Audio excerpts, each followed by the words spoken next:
Charlie, what is the point in cricket? Oh, it's a roundabout square on the offside. That's the sort of quality content you'll get on episode 3 of the Kingsgrove Sports Podcast.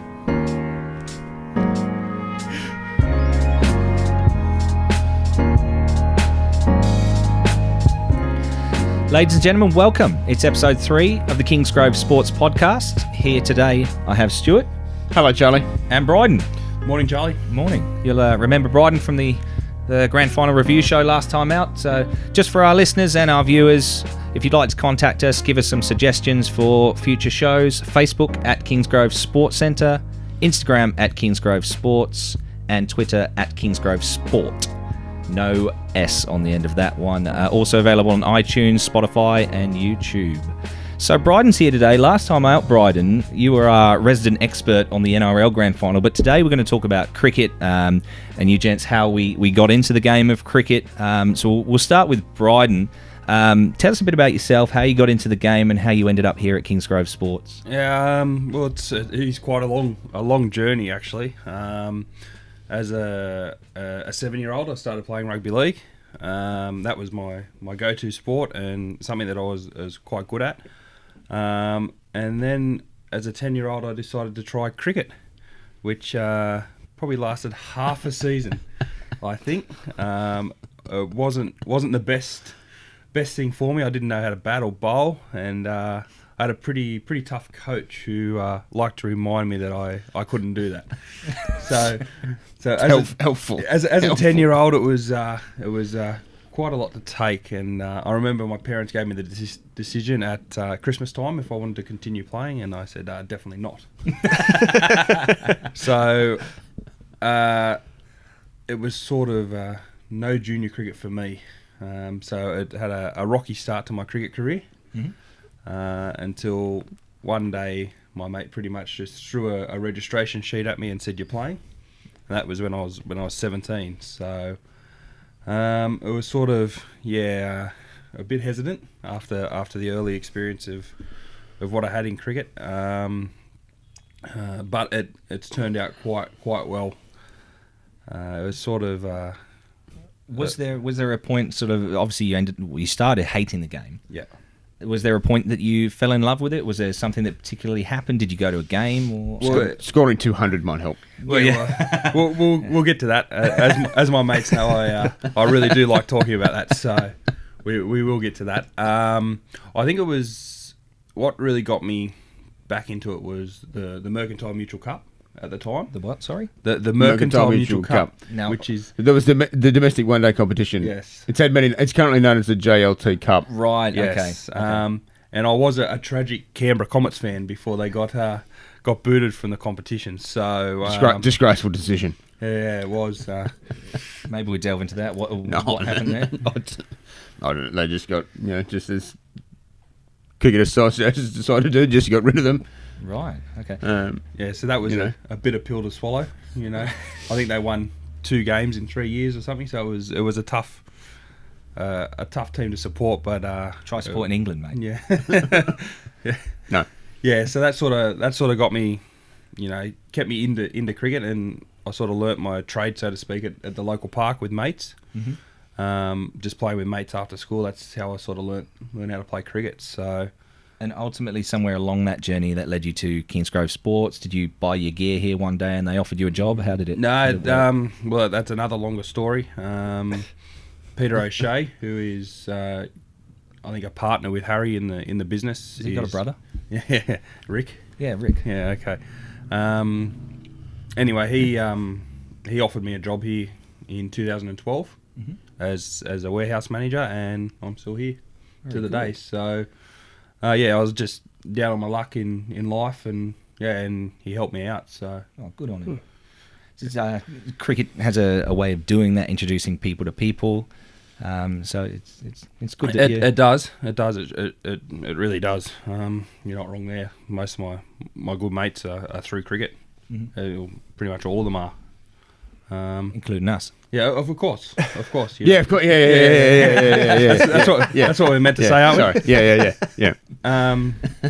So it was sort of my first game of senior cricket. The captain threw me the ball, and I took Fifer. So I thought, this is an easy game. Next game, another fifer. So I had 10 wickets in 2 games. So it is an easy game, yeah. Yeah, well, I thought it was. I couldn't bat to save myself. Like, It's just annoying these people with natural talent. Yeah. Yeah. Well, Yeah. yeah. It took a lot of hard work after school at the park and stuff like that. But that's where you have your fun and you learn. And obviously, my batting games modelled on where we used to play at the park. You couldn't hit square because you'd be hitting cars and houses. You could only hit straight, and that's pretty much what I do. So, Well, Not a bad option. was there a local rule or something that you couldn't hit the cars? no, well, there wasn't. Because now, Just best not to, I would have thought. Stu might be able to elaborate on this, because when I first came to Australia and in 2006, I was made aware that there was a ground with a local rule. There was a member of parliament or something that lived off the side of the ground. Was it Longeville? Oh, yeah. And if you hit a 6 into there, didn't count. It's a dot ball. Yeah, it could be true. There's a few sort of stories going around. They've got a big giant fence there, because the residents don't like balls going in there. It's only very small. It's a small ground, and if you play sort of on the far pitch, that boundary is really small. So they've got a big, massive wire net going up there, but I think balls still go over the top. So I'm not sure if it's an actual rule. It could. I've heard that story too, but I don't think it's in place anymore. I don't hit 6. I haven't hit a 6 there, so I don't know. Fair enough. Yeah. Well, look, we'll come on to Stu in just a second. Well, one person I didn't introduce, but you've heard plenty from him. Forget in the past. about me over here, man. Producer Nick over in the corner. Yeah. Sorry, man. It wasn't purposeful. No, that's okay. So your journey into cricket My journey into cricket is ongoing. It's ongoing. Yeah, I didn't really. I'll tell you what. When I was a kid, I don't know if you're familiar with the live-action Teenage Mutant Ninja Turtles movie. Yes. But for me, 1990 was a big year for Ninja Turtles. And for the longest time, the only exposure I had to cricket was Raphael telling Casey Jones, cricket? Nobody understands cricket. You got to know what a crumpet is to understand cricket. And that's it. That's my only exposure to cricket whatsoever was Casey Jones's cricket bat. So it's cool to be here at Kingsgrove now that I've lived in Australia for a bit and work really closely in a cricket saturated environment to kind of learn what the game's about, learn more of the nuances. The nuances, yeah. Do a few of the cricket-related phrases now start to make sense to you? Give me a couple. Wow, playing it straight. No. Although I know, like square, right? If you hit a ball square, it's 90 degrees off.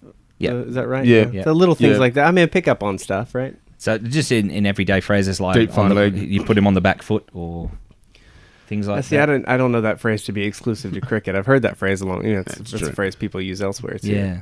Oh, does it really apply to baseball? Do you have a front foot and back foot in baseball? I don't know where No, it comes really. from. Can't say where it comes from. But being on the back foot, I'm familiar with that phrase from other things. Probably comes from cricket. Probably does come from cricket. That's what I'm I don't thinking. know. Yeah. But yeah, excellent. Well, obviously we'll hear from producer Nick several times in the course of the series. The less the better. Oh, I disagree. Some people have said that your voice is the reason they listen. Well, that was very kind of you to say that, Charlie. It was. Flattery gets you everywhere, doesn't it? And obviously, Stu here, you've been at Kingsgrove Sports for what is it, 14 years? Did 14, you say? yeah, 14 years. In episode 1. Yeah. Obviously, you play for Georges River. Correct. Captain the second grade this Correct. year. Yeah. How did you end up at Georges River in particular, or how did you actually? Let's go from the beginning. How did you start cricket? Well, if we start from the start, mine's probably the sort of the typical Australian story. Started playing cricket in the backyard as a kid with my older brother. Cricket was always on in the house from when I was growing up, so it's just sort of always been there, and just sort of started playing cricket in the backyard with my brother. Then he sort of got old enough and started playing and played junior cricket. I followed into that. When my sister came along, did the same thing, and then my younger brother did the same thing. So we've always played cricket. Everyone's played cricket. Sort of went through and played all my junior cricket with the Illawarra Catholic Club, and then started playing senior cricket with them as well. With my older brother, who's usually sort of my captain for most of those things. And then when I ended up here at Kingsgrove, one of their former employees that worked here, a great man by the name of Melville Fernando, was playing Shires cricket with Georges River, and he encouraged me to go down, and so I did, and wanted to sort of maybe try a little bit different sort of cricket, rather than sort of the local sort of thing of the park, sort of play a sort of a, maybe you call it like a higher standard of cricket, and get to play on turf and get to travel over Sydney and play, and was lucky enough to get picked and started playing there, and so I've been doing that for probably about 10 years all up. Sort of did duck out and play with another club for a little bit, and played a year with St George, not very successfully, but but back at Georges River, and it's always been it's a great place to play cricket. Bexley Oval is Bexley one of the Oval, better. Bexley Oval is a great place to play cricket. So it's always fun playing there. Historic, sort of historic ground. And we're lucky at the club that we've got great facilities down there. We've got 3 great grounds, which is good. So it's nice for everybody to get down there and give everybody in the local sort of area a good opportunity to play good quality cricket on good wickets. Yeah. So Was there a merger at some point? The history of Georges River, I think at some point there were. It used to be. So there Bankstown. was 2 clubs, Canterbury and Bexley. Canterbury Bexley. And then they merged just due to circumstances where didn't have enough players to fill the two clubs. They came together and were Canterbury Bexley for a while, and then they just renamed it Georges River, just to represent the area. So fantastic. Yeah, no, Georges River is it's always one of the better grounds to visit in Shires cricket. Like I say, Bexley Ovals are a really nice oval, facilities. Obviously, I play for Macquarie University at the moment, and facilities are a premium. So it's always nice to go to some of those away grounds. Do you have any particular favourite grounds, Bryden, that you go to or you play at? Well, I only play park cricket, so it's sort of synthetic grounds are what we play on. But I do play Martin Shield for Bankstown, which is an open age rep competition for park cricketers, and we do get to play on Bankstown Oval. So that's I got to play there last year for the first time, so that was pretty good, like a real highlight of my career. So when you get to play on grounds like that, proper dressing sheds and pavilions and big screens and things like that, what's that like? Pretty special. Yeah. Well, for a park cricketer, it's probably the pinnacle of where I'll reach. I won't play any higher than that. So it's to just someone in the general public, it doesn't mean much, but to blokes who love cricket and respect cricket, they sort of understand what it means. Which that was going to be my next question when you mentioned that. Like, what makes a ground particularly awesome to you? Like, we talk about quality of grounds, you mentioned a couple things, dressing sheds, etc. But I don't know, might even be a funny thing to talk about. Yeah, I think the biggest thing for someone that loves cricket, they just get to play on a ground that sort of their heroes play on, and have played on, and sort of go through the same ritual of preparing for a game like they do. Like, you take your kid into the dressing shed, you sit it in the proper area, and it's sort of. I've coached a lot of kids through cricket, and when they step up to that level to play on turf, and they go to a ground like that, you just, they're really bubbly, and it's always something. Yeah. It's always something different. So you talk about Bankstown Oval, you've got so obviously the war boys played there. So for someone that is not going to play at international level and play those international grounds, to be able to play at a ground where the war boys played at, of one of my favourite grounds is Hurstville Oval. I've gone down to Hurstville Oval, so I've been lucky enough to train on there, but never actually got the chance to play on it. But you've got the rich history of the St George Club with all the greats that have played there. Bradman, Morris, Tiger O'Reilly, Kerry O'Keefe. Up to the new blokes now: Trent Copeland, Moses Enriques, Josh Hazelwood, Curtis Patterson. For anybody that gets the chance to play on there, is that always something a thrill. That's sort of a big for you gents, sort of knowing that your heroes are played. For example, you mentioned Bankstown. I presume that the War Twins were heroes of yours or idols or inspiration to you. Well, they were, because obviously I played cricket for their junior club at Panania, Panania East Hills RSL Cricket Club. So they've always been around, the names. So yeah, definitely when I first started playing there, which was 15 years ago, sort of does both finishing their career at the back end. But Steve Ward's Australian captain, you're always going to look up to him. I still see they play the highlights of his last day or the 100 against England. Final ball of the day, that one. So who were your heroes in cricket? What was there a particular individual or individuals that made you get into the game? Or? Well, I mean, I probably had two. I had two probably growing up. So the favourite batsman was always Dean Jones, and then favourite bowler was Craig McDermott. So always loved watching them play. And then sort of later on, guys like Mark Waugh was probably my favourite once he got in and Dano had retired. But then sort of probably no one really in particular. It was always you always admired anybody that could perform well and do a good job. And it's funny, sort of later on, you probably start to appreciate more about other people that you probably didn't like from other teams. Obviously, when I was growing up, the West Indies were the number one, and they were a great team, but you never liked them because they just beat us. They just beat Australia all the time. Every time they played, they just beat us all the time, and you were just you're just always downcast. But as you get older and you start to learn a bit more about them, you start to appreciate how good they were, and they become your favourite player. So obviously one of the good things about working here, one of the benefits is you get to meet some great people. So I've been lucky enough to meet Viv, and Courtney Walsh, and funny enough, actually probably one of my career highlights was I actually faced a couple of balls from Courtney in the academy. Wow, that's pretty impressive.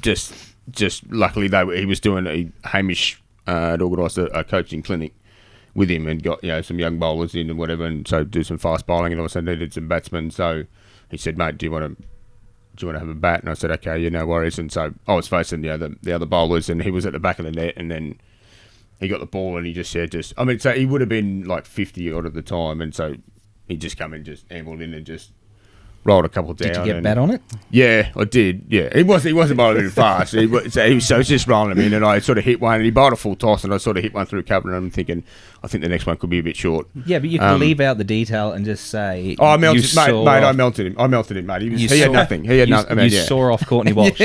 There we go. Yeah, well, I have a good claim to fame too. I actually got to feed a bowling machine to Virat Kohli a couple of years ago. Oh yes, and that was through here, and I did snick him off with a bowling machine. But it was 6 a.m. in the morning because we were filming an ad. So take it, don't tell people. Yeah. But I'm sure we'll hear about Charlie and Dave Warner here in a minute. But with elaborating on what Shuey said about hating opposition teams that dominate, there was one player that I really loved. And that was Andrew Flintoff, and that'll probably roll into what Charlie's got to say. So, well, you've heard from our journey. What about where did you start? Well, cricket proper probably not till I was about 11 or 12, but always played in the backyard. I grew up in Oxfordshire.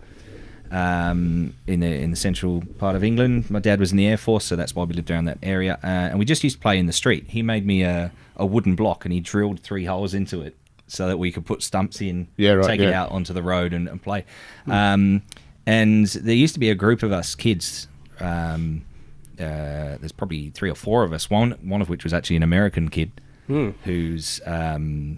just as a side note, his father went on to be an astronaut, so we'll talk about that another time. And we just played cricket in the street. And then when I moved to Devon when I was 10, the local cricket club in my hometown, Bovey Tracy, was 400 metres, 500 metres away. Yeah. So you could almost throw a stone from my house to the ground. So one year we went up there. The first person I spoke to there was a bloke called Dave Elphick, who remains probably the person I respect most in cricket. He became a personal friend. He was my coach through sort of under 13s, under 15s, under 70s, under 17s, under 70s. Jeez. Not yet. Wow. Not yet. Jeez, I'm getting ahead of myself. And he, like I say, he's the person I respect most in cricket. So I hope he's listening to this, and I hope he's doing well over there in England.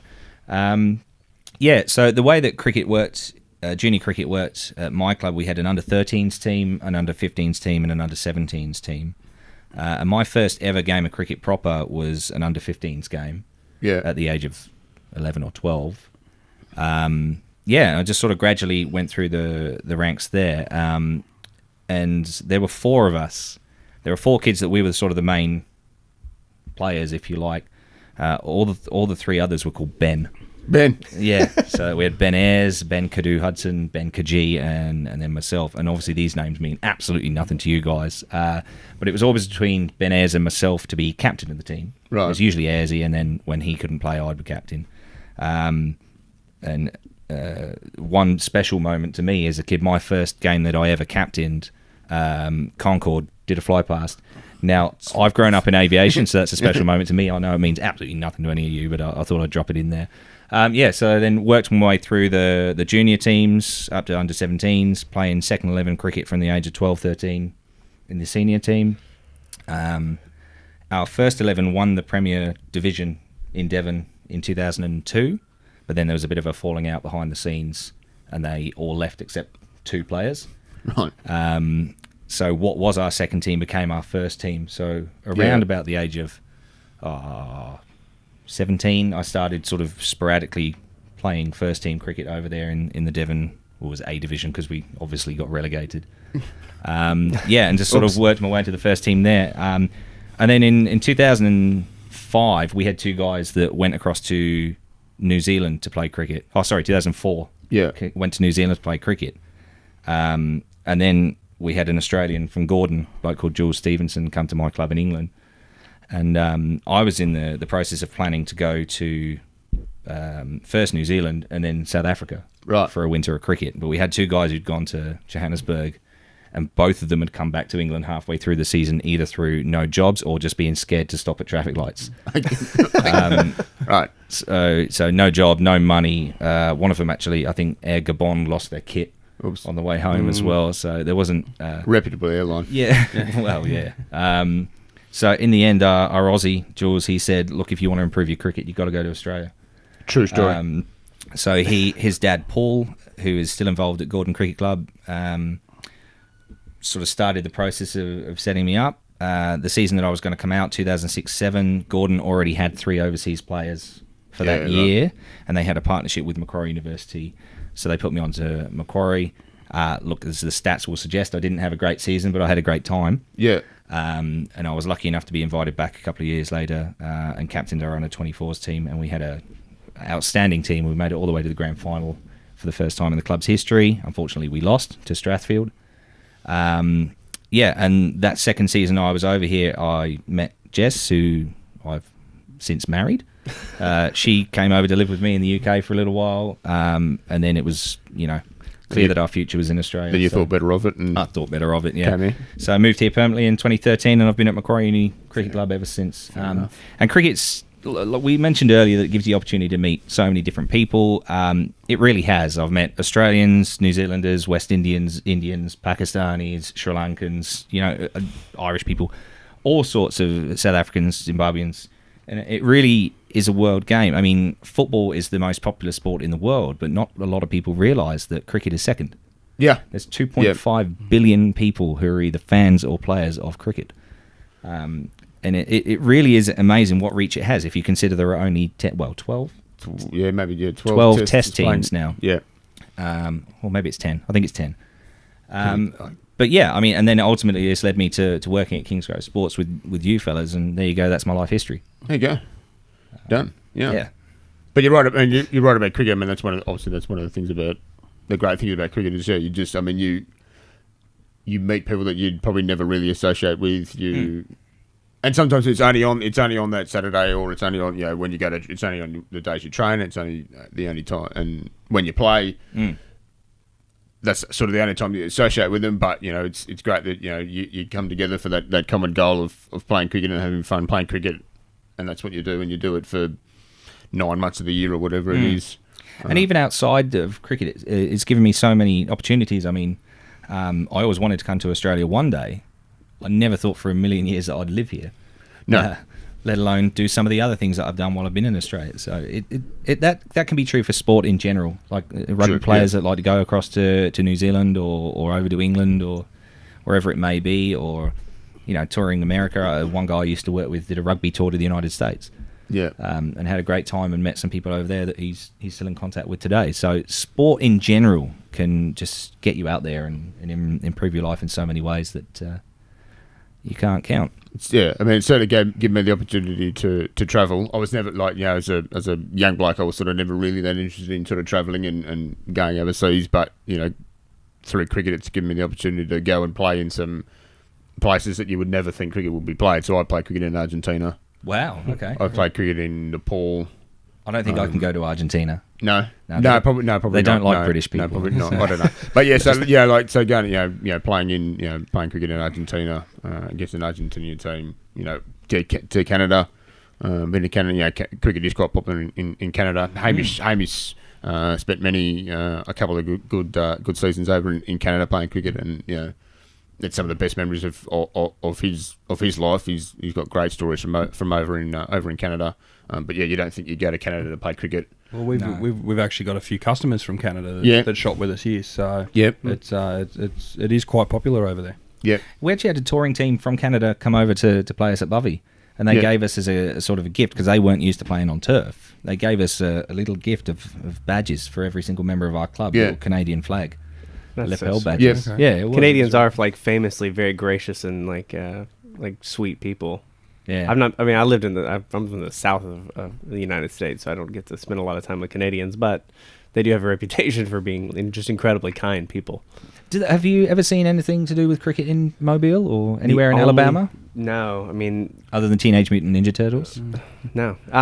Other than in university, the university I attended had a big engineering program that would pull people in from all over the country and the world, and we had quite a few Indian students that would come and play cricket on the intramural fields. And I think that's the first time I actually ever saw it played, was just a group of students from India or whatever had come just to set up and play cricket on the intramural fields. Other than that, it might as well not exist in Alabama. Well, like I say, there's several different ways that people can get into cricket. Yeah. One of which we've mentioned, Heroes. You started talking about Freddie Flintoff earlier on. What about Freddie Flintoff was it that appealed to you? I think just the way he could turn a game on its head. I think he could just come on and had to bowl a decent spell to get his team back into a game or hit some runs. I think, and he's just a real charismatic bloke that sort of everyone just loves. Yeah, to love to hate, really, if you're an Aussie. But if you respect good cricket, then you got to respect someone like Andrew Flintoff. Yeah, I mean, growing up in the UK, obviously we had a lot more coverage of him. And the start of his career, he got a fair bit of stick for his weight. And things like that. His debut Test match was actually at Trent Bridge in 1998, which may ring a bell for you, it may not, but there was a famous duel between Alan Donald and Mike Atherton. Yes. Yeah. So that was Andrew Flintoff's debut Test match. And Mike Atherton was actually my favourite player when I was a kid. I think it was purely because when I started getting into cricket, he was the England captain. Mm-hmm. And he played for Lancashire, which was sort of a county team I followed. With Freddie... he sort of gradually grew into that hero status, and it used to be if you go to the game, whenever Freddie came onto bowl or went out to bat, the bars at the ground would empty because people would want to see what he was going to do. He really could, although his stats don't necessarily, paint him out as a game change. As a game-changing individual or an all-time leading wicket taker or run scorer or anything like that. Just the way he played the game. So he's actually my favourite player of all time as well. Yeah. And he just there's just something about the way he plays. That's one of the good things about cricket. And stats don't always tell the tale, but like Freddie was one of those cricketers that people would say, I'd pay to watch Freddie Flintoff. And I don't even pretend to cover the fact that I bought Woodworm gear purely off the back of Andrew Flintoff playing. So, for example, still didn't work for the company though. No, favorite players tend to lead people these days to buy equipment with the same brand. So my first bat was a Gray Nichols Power Spot because that's what Mike Atherton used. Do you remember your first bat or any particular bat of yours that was a favourite? So sort of going back to obviously my favourite player was Dean Jones, and so. My brother. Sorry, I'm not familiar with Dean Jones. Can you give me a little bit of history? Dean Jones was he was a Victorian. we won't hold that against him. It's okay. He was a very attacking batsman. Sort of now he can sort of he's a bit polarizing sort of. Dino is a fairly sort of brash sort of character, very sort of confident bloke, but he played very attacking. Who is he playing for? He was a for? very attacking batsman. So he played for Australia, batted number 3 for Australia. Very very attacking batsman. So he was again someone that people like to watch. He was a good fielder. Scored a very memorable 200 in India in a famous Thai Test match. Which unfortunately there's not really a lot of footage of because it wasn't really covered at that time. So to say, played in the 80s and 90s. But yeah, if you ever look up the history of like that Thai Test match and you read about Dino's innings, he sort of put himself through physical torture to score the runs in some awful conditions. But yeah, I just like the way he played.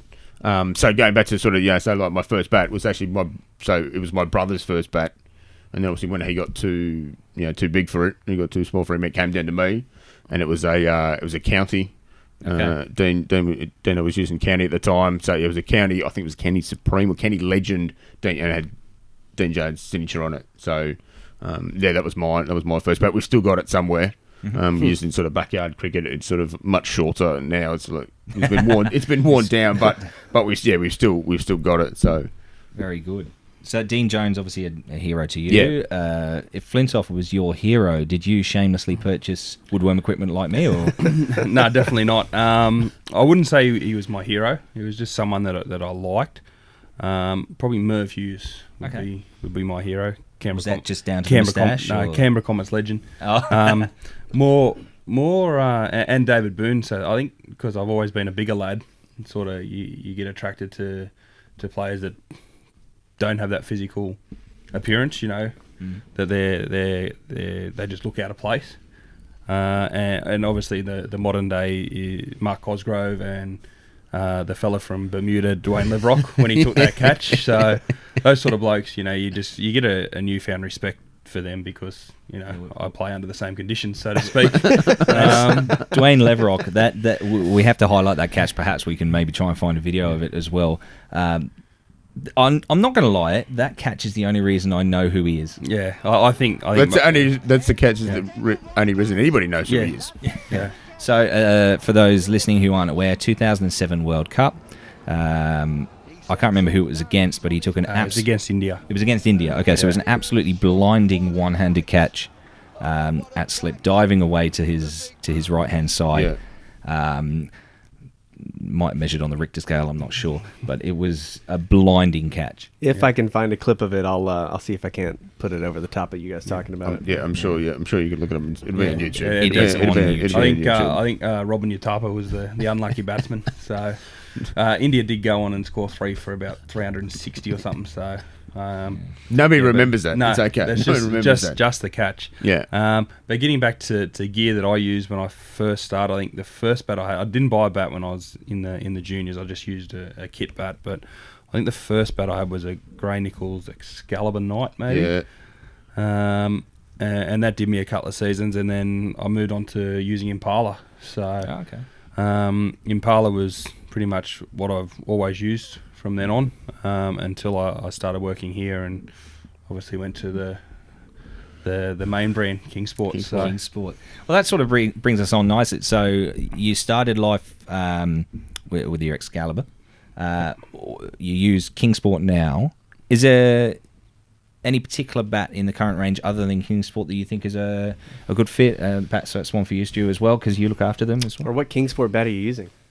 I'm using the Immortal at the moment. But I look at hundreds of bats all the time and pick them all out. I mean, the good thing about is the companies in cricket, obviously, they're like us. They love cricket. That's why you're in it. I don't think you could be in it if you didn't have some sort of respect or passion for it, especially with bat making. Bat making is an art in itself, and you need to be passionate about doing it. And so, all the big Gray Nichols make great bats. Stuart Cranspieler down in Melbourne has been making great bats for us for 14 years, as long as I've known known him and been involved in the company, and they make great bats for us. Kookaburra do a lot of work in their bats, and they make great bats. And then Ganamore, massive history in English cricket, and I've been lucky enough to go over to the factory and see how their bats are made on their CAD machine, and they're working really hard to make sure all their bats come out perfect. And if you sort of come in to look at them, they sort of do. They're always presented well, always look perfect, and they perform really well. So, and then lucky with those the sort of the bats coming out of the subcontinent these days are just phenomenal.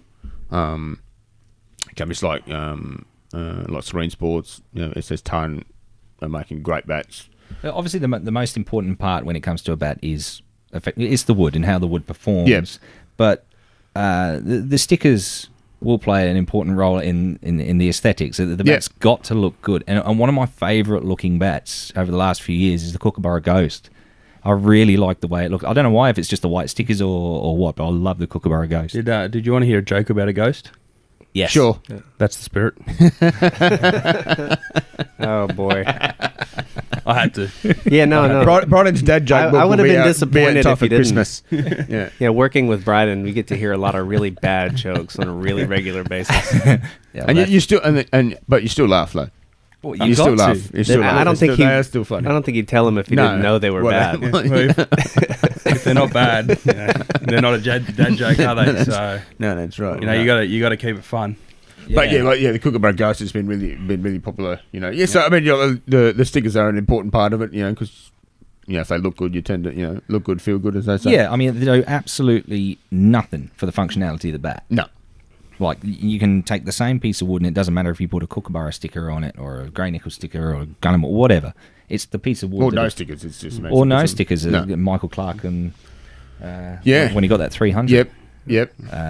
Well, I've always had a thing for the smaller bat companies. I always like the MRFs, the RS Robinson Sports, any subcontinental bat. I love a big bat with a huge sweet spot. That's what I look for in a bat. So and the subcontinental bats give you that. I think they're fantastic. Very good. Yeah. So, like I said, I had the Power Spot was my first bat, and then I had a Kookaburra. It wasn't a bubble, it was the green one whose name escapes me right now. Then as I got older, I was going through a bat a year, mainly through breaking them, but also for the bat that I was growing. So I had a Slazenger V1200, which was my first short handle bat, first adult bat. Yeah. And then I had 3 Gunham Moore bats in a row, and I never had a bad one. No. They were all good. I just broke them at the end of the year. No, that was... and then shamelessly into the woodworm. Now, some of you may remember a brand called St. Peter. Yes. Yep. Who used by Tony Gregg. Yep. Yeah. Well, did they bring in the helmets? Did they? I think. Yeah, probably. Yeah, probably would have. Yep. Yeah. I mean, they a guy I used to play cricket with over in England actually bought out the rights to their company, and he started making equipment under the name St. Peter. So that made a bit of a comeback the late 2000s, early 2010s. Yep. And I broke my last woodworm. It was the best bat I had. And I said to him, can you make me another one just like that? And he did. And I still have it today. Yeah. It's a fantastic piece of willow. I've had it since 2010. And it's just beautiful. And it, like you said, the smaller manufacturers, sometimes they're the ones that put that little bit extra attention to detail and give you that quality timber. Yeah. That's the only bat I've ever had that's been custom made for me. And it's beautiful. You tend to want to hold on to those ones, obviously, because they're sort of made for you. Yeah. Yep. Well, I've still got every single bat I've ever had except one, and I don't know where that one's gone. Yeah, I've got a. So we talking got a about pile at home. Talking about stickers earlier too. If you have a custom made bat, you want it to be like your woodworm bat. What stickers ended up on that bat? St. Peter. Okay. SP stickers. Oh, right. Yeah, that's the guy that made it was the St. Peter guy, right? Until it got refurbished by our fantastic bat repair guy, Dave Jifkins here at Kingsgrove. I got it refurbished before I worked for the company, so that's not a bit of advertising on the slide there on the podcast. I got this done when I first moved to Australia. It had a massive crack through the toe, and I went to see Dave Solomons at Westside, and he said, yeah, we can fix that. Yeah. And I've still got the bat today. I'm still using it today. Yeah, man, like Stu said, it really is like an art form, the way that these guys do woodworking with some of the bats. Like, some of the stuff Dave does is wizardry to me. Like, he's really, really skilled, really talented with what he does back there. Yeah, absolutely. So, well, that's something that not too many people are aware that we can do. We can repair bats here. And a bat that you think might be dead, it might be your favourite bat, but you might be able to get it repaired. So send us a picture. Yeah, send us a picture. Contact I mean, we us. monitor, our Facebook Messenger and stuff. If you got a question about a bat, send it to us on Instagram or Facebook or something. Yeah. And just to repeat those handles, Facebook, it's Kingsgrove Sports Centre. We actually have a Facebook page for each of our stores as well. So Penrith, Newcastle, Artarmon, Westside, and Kingsgrove. Instagram, obviously, at Kingsgrove Sports. Twitter, at Kingsgrove Sport. And if you do tweet or anything like that, remember to use the hashtag KSC podcast and let us know maybe what your favourite bats have been over the years. Yeah. Well, I had a bat for, I think I bought it in 2006 and retired it in 2013, and I think I went through about 6 or 7 handles. Oh wow! Okay. Yeah, but I just loved the bat that much, and at that stage, I just kept bringing it back here every year and getting a new handle in it. So, it's just something you do. What Generally, the total cost of the bat over you? But if you find a good one, if you've got a good one and you're comfortable with it and you're scoring runs with it, you don't want to let it go. So if you can get a fish, you get a fish. I mean, so sort of currently the bat that I'm using is probably about 5 years old, and I'm regretting it. I think when it breaks, I might just retire. That brings on an interesting point as well. In cricket, there are a lot of people who have superstitions. They have to use that bat. They have to put that pad on first. They have to tie up their shoelace in a certain order. Do you have any particular superstitions, you guys? Or? Yeah, kind of. I mean, it's just more of a probably a routine than anything else. It's how you put your pads on. Make sure I've got a sweatband on. Make sure I've got some chewing gum. Mm-hmm. So it's just sort of things. Just to make yourself feel comfortable that. Because guys like me with not a lot of talent. You need You're underselling yourself. You need to be, you need to put all your efforts into play. You just want to make yourself feel comfortable so you can just, concentrate on hitting the ball. But so it's just about getting in a routine and making sure you're comfortable rather than sort of a superstition as such. Fair enough. How about you, Bryden? You Googling the dad jokes before you go out to bat? Or? No, definitely not. I'm just worried about getting runs or taking wickets. I think that's the main thing. I don't know. I don't even know what I put on first when I just gear get up. out there and do it. It's pretty much it's how I play. It's just off the cusp, really. Mm-hmm. Just see the ball hit the ball. So I don't even know which pad I'll put on first, or if I put my protector on first, or gloves. Well, I wouldn't put my gloves on first. That's just silly. But I've seen blokes put helmets on first, and I just find that weird. Yeah. Well, do you know we had an incident once at my home ground. A friend of mine, Dean Pring, he was batting at 11 because he was going to bowl. We're in the last over of our innings. Yeah. And with 3 balls to go, the number 10 gets out. The number 9 gets out. So number 10 goes into bat. Dean's not padded up or anything. It's like there's 3 balls or 2 balls left. What the hell's the point? Yeah. So wouldn't you know it? He gets out first ball. Dean's like, I haven't got any. So he just goes out to bat. No protective equipment or anything. Right. It was against a sort of a dibbly dobbler. Yeah, okay. And he launched it for 6. He launched it over cow corner for 6 with no protective equipment on whatsoever. So he didn't put a helmet on first. He didn't put anything on first. I wouldn't recommend that, but yeah. No, don't do that at home, kids. No. Well, Don't do that at home. Obviously, talking about something like that, what's your best memory in cricket? Like, what have you done that's special to you that stands out? Not much. He put on his pads in order. Yeah, I got everything. I got everything right. I mean, I've been lucky enough to sort of have a few good partnerships with a few blokes, which is good. I've sort of got a fairly good record with one bloke in particular. We sort of put on, I think it's maybe about 4 sort of 100-run opening partnerships, which is always good. He's not playing this year, is he? Not really. No, just a game here and there. So, okay. As long as it's not against us. No, I don't think it'll be against you. But a couple of my better memories are actually sort of taking wickets when I used to bowl. I had a couple of good days where I took 7 for one day when I was younger. That was a good day. So most of my highlights are actually sort of watching. they mainly revolve around my sister. Obviously, being able to go to England and watch her make a debut in the World Cup for Australia, it's probably, that's really my cricketing highlight. Yeah.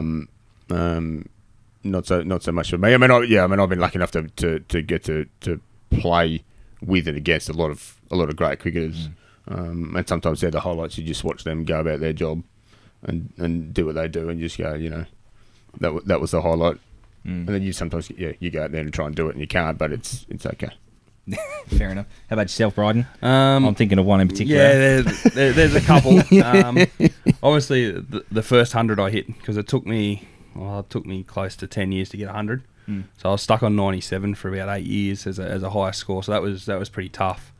So the week I hit my first 100, it came off 42 overs. So it was sort of a grinding innings. We're chasing 300. We're chasing 318 and tied. Ooh. Oh. So we're all out. Our last batsman got out at 318. And a big supporter of my cricket, and probably my hero, is my grandfather. Yep. Who 94 and still going strong. Right. He used to come to a lot of my games, and he missed my first 100. So that was, it was upsetting, but he came the week after, and I hit 203 not out. How many balls? Off 88 balls. So how many boundaries? It was 24s and 14 sixes. Obviously, the opposition wasn't much, but as I tell everyone that I tell the story, it's in the scorebook. You still got to hit them. That's right. So that's right. And he was there to see that. So that was probably the most special part. Yeah. Other highlights are probably not to do with playing cricket, but it's coaching. Yeah. I think I started coaching kids cricket when I was about 15 or 16. I think that stems from not having a good coach when I was a junior. It was Hamish, wasn't it? No, it wasn't. So I've had the sort of the pleasure to coach Ashley Gardner. I coached her for a year.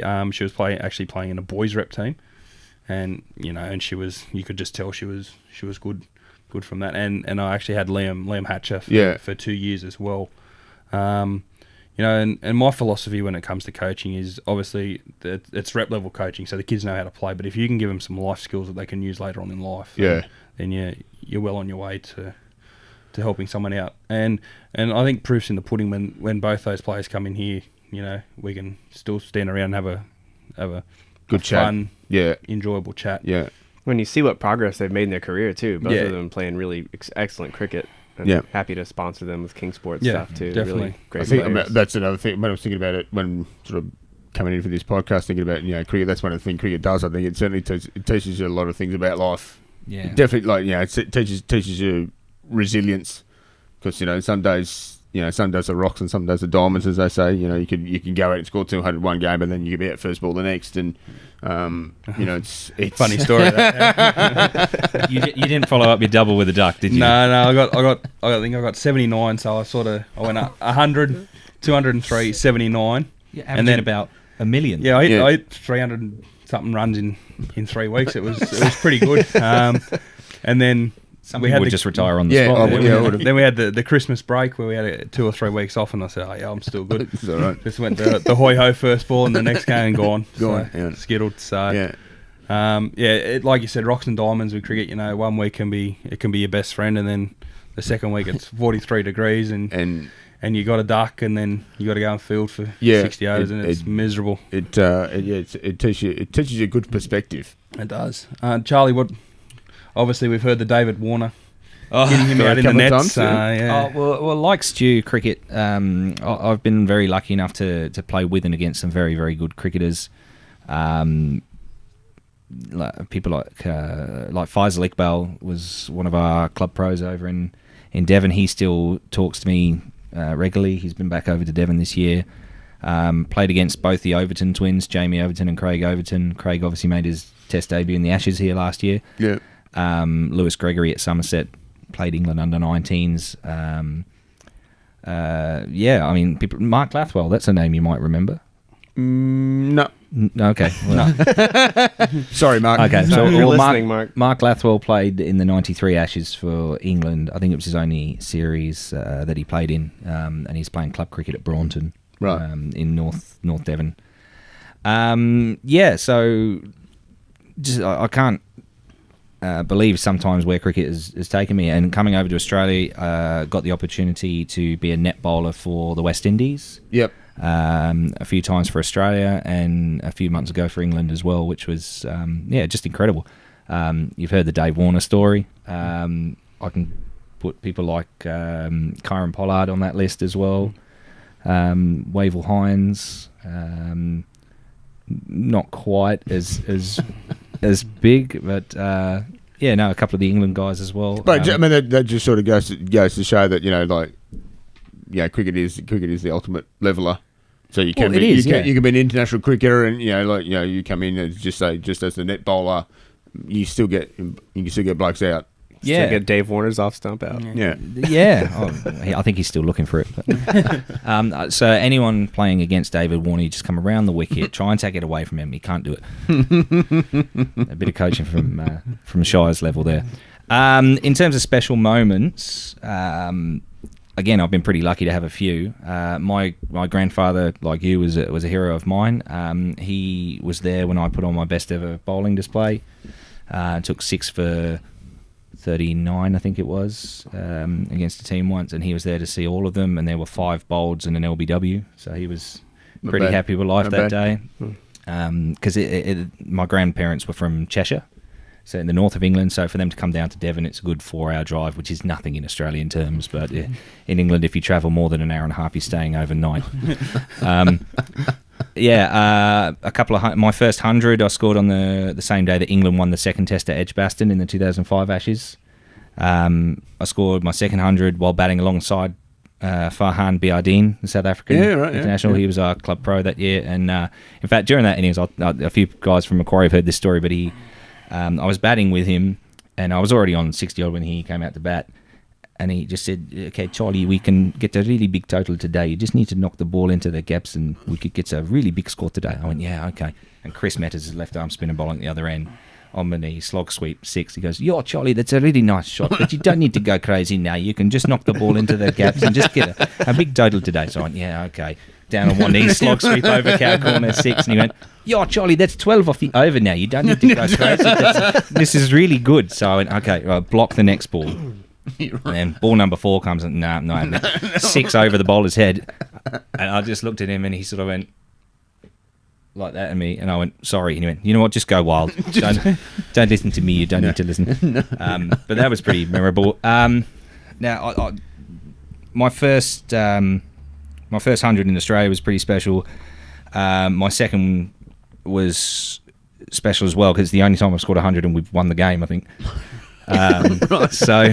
Against Lane Cove 2 years ago, I'd actually taken up umpiring and umpired the first 2 games of the season and had Lane Cove second grade in both games. Round 3 comes along and we're playing against Lane Cove, and I'm picked in second grade. So you'd seen what they've been like and said, "I'm available for round 3." And when we're sitting at 42 for 7, I think the score was, or 45 for 7. 7 for 45, yes. I'm from England, so we say it properly. No, you don't. Just to polarise the audience there. I came in and I had my best innings ever. I hit 137 and got us to over 200, and we won the game. And later on that season, now this particular innings is my favourite of all time, and this particular game is my favourite of all time, because it started out in horrible circumstances. In that the morning of the game, around about 7 in the morning, I turned my phone on, and it started buzzing incessantly. Yeah. And it was my parents back home, and they asked me to call them straight away, and I knew it wasn't good. And they told me that my nana had died overnight. So she'd been struggling with Alzheimer's and pretty sick. And it was it was too late to pull out the game. Yeah. 7 o'clock in the morning, we had to be at the ground by 8:30, 9 o'clock. Yeah. So I went there. I'm obviously pretty emotional. Had a cup of tea in my hand. We were playing against Auburn, and I'm friends with Mo Devji, the Auburn second grade captain at the time. He knew something wasn't up. All the guys in my club knew something was wrong. They all sort of gathered around. And earlier that week, an Auburn club legend, Ros Triboulet, had also passed away. And Mo said to me, "Look, we were going to put black armbands on for Ros, but we're going to play this game for Ros and your nana." So we had a minute's silence before the game. and I ended up getting 113 that day, which is a mental strength I never knew I had. Yeah. And then it came to their turn to bat, and it was getting closer and closer, and it got down to the last ball of the game, and they needed 1 to tie, 2 to win. Yeah. And I was keeping. The ball came through to me. Yeah. I took the bails off, but the batsman hadn't run, but the non-striker had. Yeah. So back down to the bowler. He took the stumps off. We go off the field thinking we've won by 1 run. Right. Scorebooks don't add up. Not unusual. No. Mo had an appointment he had to go to, so he'd left the ground, thinking that they'd lost by 1 run. Right. And when it came that the scorebooks didn't add up, we had to meet up during the week and go through it ball by ball to make sure they all tallied up.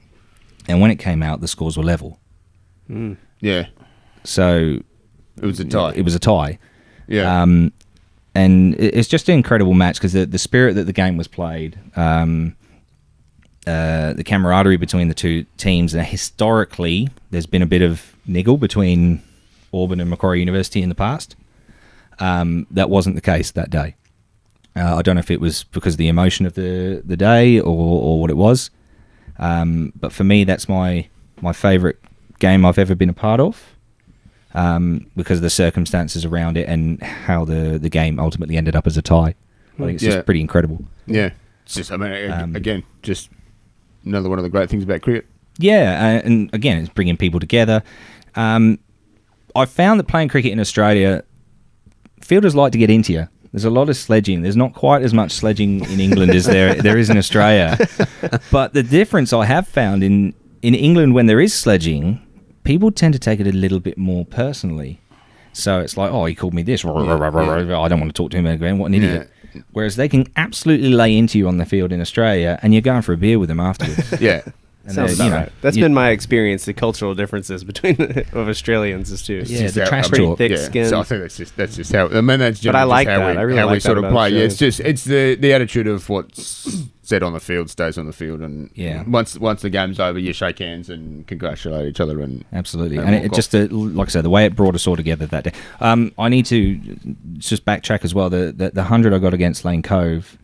Was actually the last innings I played while my grandfather was still alive. He died the following week, and we knew it was coming. So perhaps it's personal tragedy that brings out some sort of batting ability in me. Possibly. But, yeah. You I, probably don't. I don't want that to continue. No, you don't want to. Yeah, you don't want to wish that on others. No.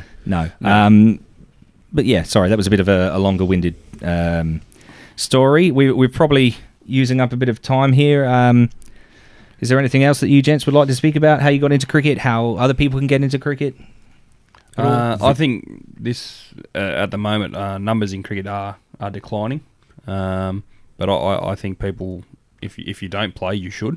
Yeah, I think it's a fantastic game. A lot of friendships can be made from it. It really can, and it is an enjoyable game to play. Absolutely, yeah. Just contact your local club. You know, go to the Cricket New South Wales website. They've got you can find all the clubs on there. Just get in your local clubs. Encourage your kids to play, because it is a great game. You'll meet lots of great people, and you'll have lots of fun. And there's all sorts of opportunities. Yeah. You meet people from all walks of life, and you never know where it can take you. Doesn't necessarily have to be like in a professional sporting capacity, but just life in general. It can do some wonderful things for you. Absolutely. Well, perhaps the listeners and the viewers, you can contact us with your stories and how you got into cricket and how it's inspired you. Once again, Facebook at Kingsgrove Sports Centre, Instagram at Kingsgrove Sports, Twitter at Kingsgrove Sport. Use that hashtag KSC podcast. Thank you very much, Stu. Thank you, Charlie. No worries. Thank you very much for joining us, Bryden. Thanks, Charlie. And we'll see you for episode 4 very soon.